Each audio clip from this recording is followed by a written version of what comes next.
Welcome back, everybody. My name's Tim. This is another Real Ideal Gear review, and today we're outside doing some grouse hunting in Montana, and I've got with me my Big Sky W736 Casio with the compass, watch compass on there. So this video is going to be talking more about watch compasses and the usefulness of them and the ease of, they just slip right onto the strap, and you end up with a watch that you can use outdoors in a situation like this where I've always got my cardinal directions with me wherever I go. So that's really important when it comes down to hunting and walking around the woods. And so we'll go through a quick review of watch compasses, and I've got 4 of them, slightly different styles in all of them, and sizes, loom configurations, things like that. So I'm going to keep walking here. We'll keep hunting and see if we can't scare something up with Sherman in the background. All right, let's kind of get an overview of what a watch compass is for, some of the limitations for the watch compass. Then we'll get into the 4 brands that I have. All of these were off of Amazon. These are nothing special. They're kind of examples of different styles, different configurations, and then we'll end up with some recommendations at the end. So what are the reasons for having a watch compass? So when I travel around out in the outdoors, especially here in Montana, I always travel with some type of compass on me. Almost always it is my watch, my Pathfinder triple sensor watch, which has the altimeter, barometer, compass, temperature, all that. And it does a great job for that. And it's very accurate. And because it's built into the watch itself, I have no issues with the compass that's in the watch being affected by the watch.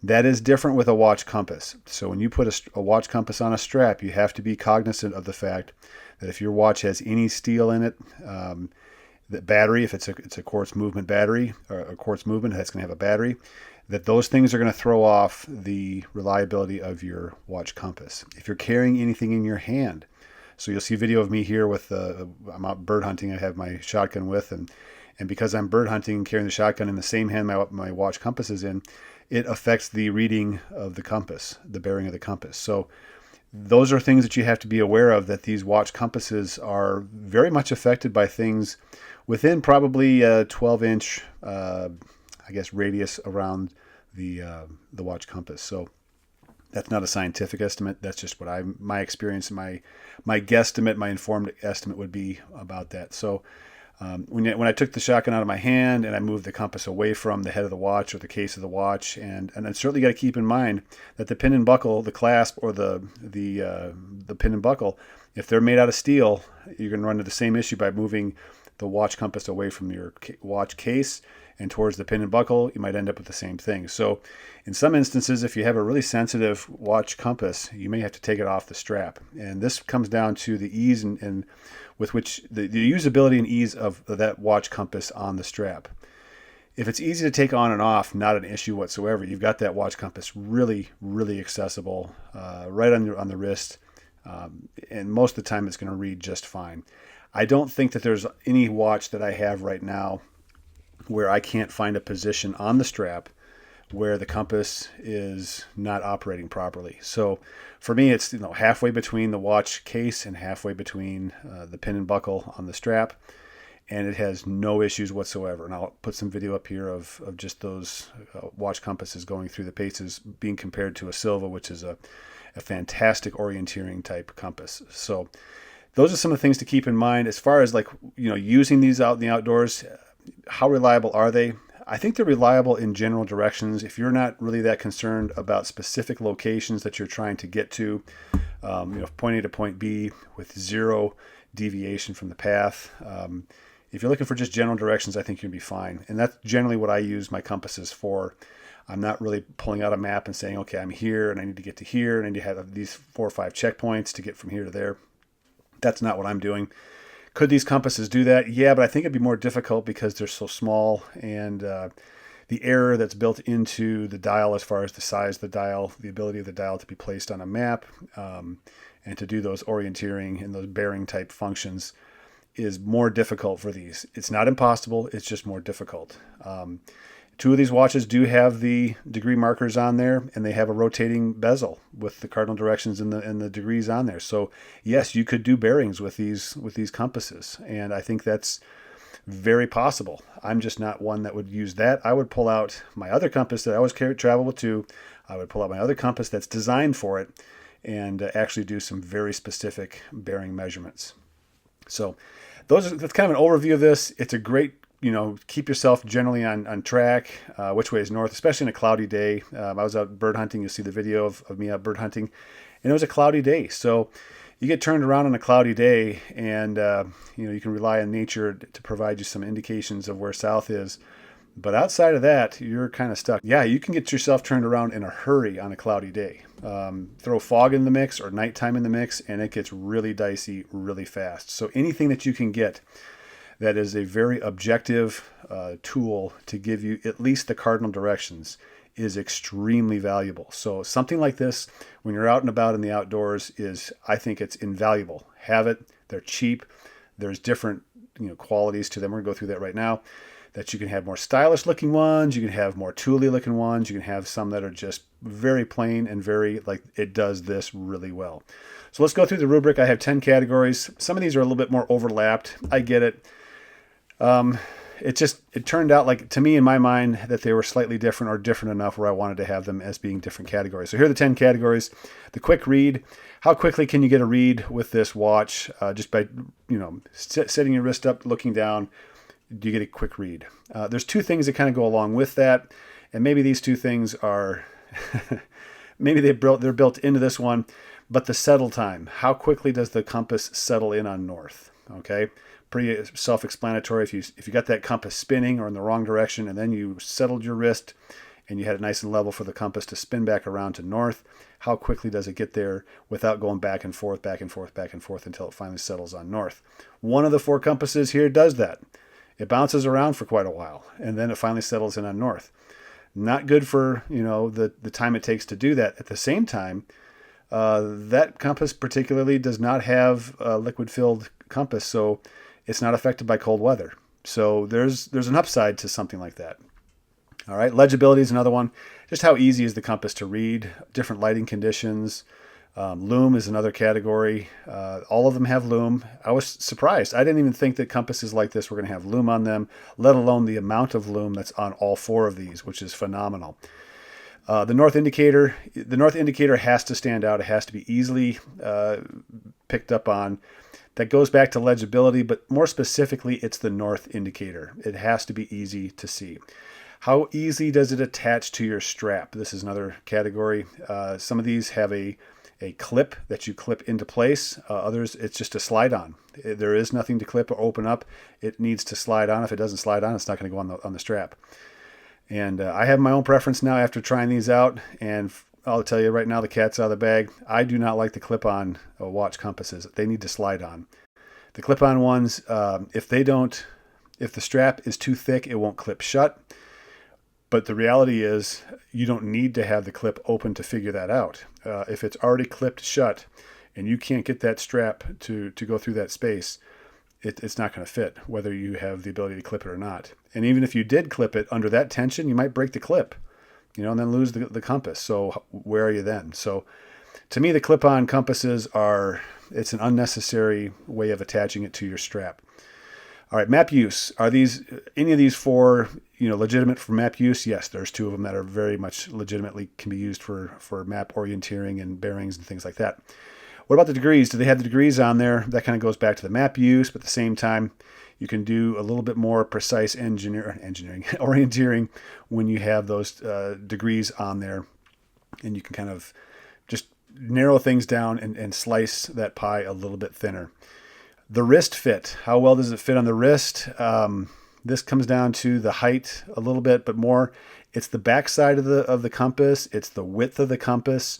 Those two things together, I think, are very important as far as just comfortability and not being too obtuse on the strap. And the last one is the height. Now that, that is that the fit of the wrist? Not necessarily. That's more of how much it sticks up above the wrist. And I think the more, lower profile compass that you have on your wrist, the better. Everything, clothes, shirt, all that stuff just goes over your wrist so much easier. You're not bumping into things with it, catching things with it. So the lower the profile, I think the overall better you're going to be. So those are the 10 categories. Let's go through the 4 brands and see how they turned out. The Marathon is the worst of the bunch. It's really struggled. It struggled a lot with the legibility, the settling time. And again, the settling time is not a bad thing if you're dealing with cold weather, because you don't have that liquid in there to slow things down or potentially freeze. If you're in 20 degrees below zero temperature, in this case, Fahrenheit, if you're in 20 degrees below Fahrenheit, it is frigid. No matter if it's on your wrist or not, you run the potential of that fluid crystallizing or getting very cold very quickly, and maybe not moving as well. So that's where just an air-filled compass that's on a post could actually have some real benefits for you. Also, the height of the Marathon, it's tall. It's tall, and it's kind of hard to use. The bezel is rather large. The numbering, everything gets really compressed on the dial of the compass as well. So reading northwest, south, and east gets to be a little bit tougher because the size of the dial is so much smaller. And it has all of the increments in between there, which really clutters the dial as well. The Sunnto has a bezel, but it doesn't have all the increments in there, and it just seems much easier to read. Now, you still have the degree bezel on the outside, which to me, those are your increments. So you can still get the increments that way and not clutter up the dial. So to me, the legibility on the Marathon is just not good. So next up is going to be the Sun. This, frankly, was the best looking of the compasses as far as just cool looking. It's also an aluminum case, which makes it more durable. It has a liquid-filled case so that the compass, it's very smooth. It reacts really well. The settling time is really good. It's a quick read because it's so legible, and because you don't have a bezel on there, the dial is a little bit bigger. Everything's the letters for the cardinal directions are a little bit larger. Everything is just a little bit better. It doesn't have the degrees on there, so as far as orienteering goes and doing precise bearings and directional type things, it's going to be a little bit more difficult with this compass than maybe with other compasses. And the height, it's terrible on the height. It's the tallest one of the bunch. It sticks out the worst, unfortunately. I mean, if they could have taken 25% off or a third of the height away, this would probably be the winner. I think it's a very, very good compass. It comes out accurate right away.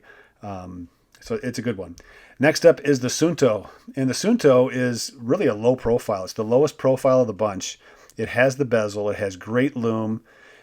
It's liquid filled. It has the best reaction time. So the settling time, it's the fastest of the 4, which I really like. It also has the ability to take bearings, and you have that directional arrow at the top of the house if you're familiar with orienteering. You can set those things up really well. So this watch does a great job for that. There's a lot of good qualities about this compass, and now we're getting towards the top of the 4 here. So you're going to start to see a lot of good things about it. The height overall, I guess it's the lowest profile. We got that covered. And then just the north indicator, it's a white triangle. Everything else is it's so distinct. It's easy to read. The one that scored the highest is the Polaris. And the Polaris is not the most tactical looking one because it has a white dial. So for tactical reasons, this is not a good thing. But at the same time, legibility wise, it is awesome. It's really well done. It has a red triangle above north, super easy to pick up on. The settling time is good. It's a quick read. The height overall is good. It's not it can't be too thin, but it's not too tall. And the attachment system, it's just a rubber, it's a rubber case that goes around the compass, but it also has the same rubber piece that goes around the strap. So it seems like it's all one piece. I don't know that it is for sure, but it's easy to slide on and off. And I have this on my Big Sky W736 Casio, and it is awesome. I love it. I love the Marathon on my MDC Infantry. I think those two are the top 2 that I would hang on to. The other 2 compasses, I might keep the Sun. The Marathon, I'm not going to keep. I'm going to give that one away to somebody, I think. But the Polaris does a great job. Awesome. The thing it lacks is the degrees. So if you're going to do some orienteering, some really precise bearing measurements and directional stuff, it's going to be more difficult with that compass. Okay, but that's not really what this compass is designed for. Keep in mind, this is supposed to keep you kind of in the right general location, going the right general direction.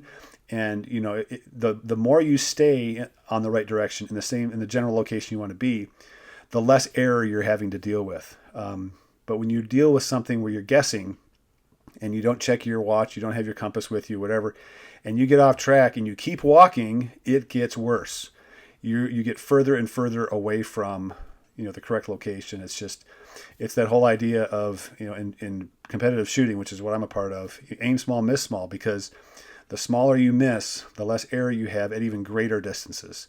So the same thing with hiking. If you have a small error and you hike an even greater distance, you're going to be that much closer to your original intended path. Okay.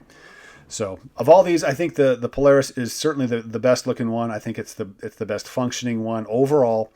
I think the Sunnto is a very close second. I love the loom on there. Does a great job. The other two are fine. They work. The Sun is, like I said, if it was just a little bit thinner, it'd be great. Put in the comments down below what you think of these. I'm really curious to see if any of you out there have watch compasses on your watches and what your experiences are with it. I've always had the Pathfinder triple sensor, so it's always been built into the watch. So I haven't had an added compass onto the watch. Any issues for those of you that are wearing them as far as like, yeah, you know what, it's really not that helpful, or hey, it's hugely helpful. I'd love to hear those things from you. If you have any other suggestions on brands that are out there, I'd love to hear those as well. And we'll just kind of spread the good news around for everybody to learn and gain something out of this one. So there you go. My name's Tim. This has been another Real Ideal Gear review, and we'll catch you guys next time. All right, something kind of cool I'm going to show you is called hoarfrost, and this hoarfrost comes up from the ground. It's the moisture that leaches through the ground into the air, and the air is cold enough where it starts to form ice crystals on objects that are also cold.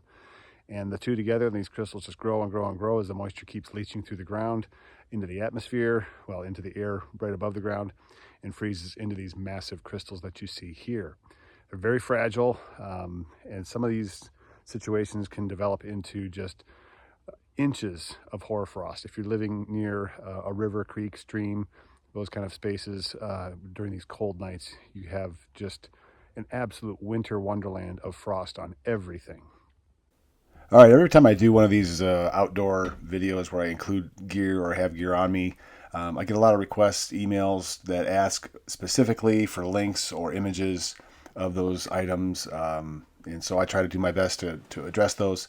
So I'm going to go through this list or this visual that you have in front of you of the things I brought with me on this day hunt. And from left to right, we're just going to kind of zigzag up and down, going left to right. So on the far left is my lightweight puffy jacket, which I generally don't keep in a stuff sack because I want the down. It's a down puffy jacket. So in order to keep the down insulation really good, you want to make sure you don't put it in the stuff sack for long periods of time. Hand warmer, bivvy, emergency blanket, those are all, extending the heat. In Montana, you can cool off really fast at elevation. Cold nights, dry air, you can get hypothermic very quick. Above that, you'll see some fire starting stuff, a Bic lighter, candle, some tinder that you can light under almost any circumstance. I have a handsaw for just, manufacturing a lot of different things. I've got a buff that goes around my head. I can, around your neck, around your head, kind of a hat, gloves, water, and then water purification below that in that plastic bag. Next to that, on the right of that, is some food. And to the right of the food is a solar battery pack, and that's one that I always have with me all the time. Above that, I have some GoPro stuff. Above that, I have a first aid kit. Now, something I want to mention real quickly about a first aid kit. We're talking trauma. We're not talking boo-boos. I do have some Band-Aids in there, but you'll notice I've got a nose hose for ventilation. For someone who has a compromised airway, you've got a chest needle if they have a pneumothorax, some heavy-duty bandages in there. Orange hat for visibility because you're hunting. Below that, I've got some GoPro stuff as well. I've got my license. I've got my AirPods because, hey, keep your spirits up. If you're out there and something happens, there's nothing wrong with listening to music or a sermon or something like that. To the right of that, I got a flashlight. I also have one on the phone too, so I've got a couple of flashlights there. That one's also a headlamp. It's very easily adjusted into a headlamp. There's a headlamp strap that goes with that.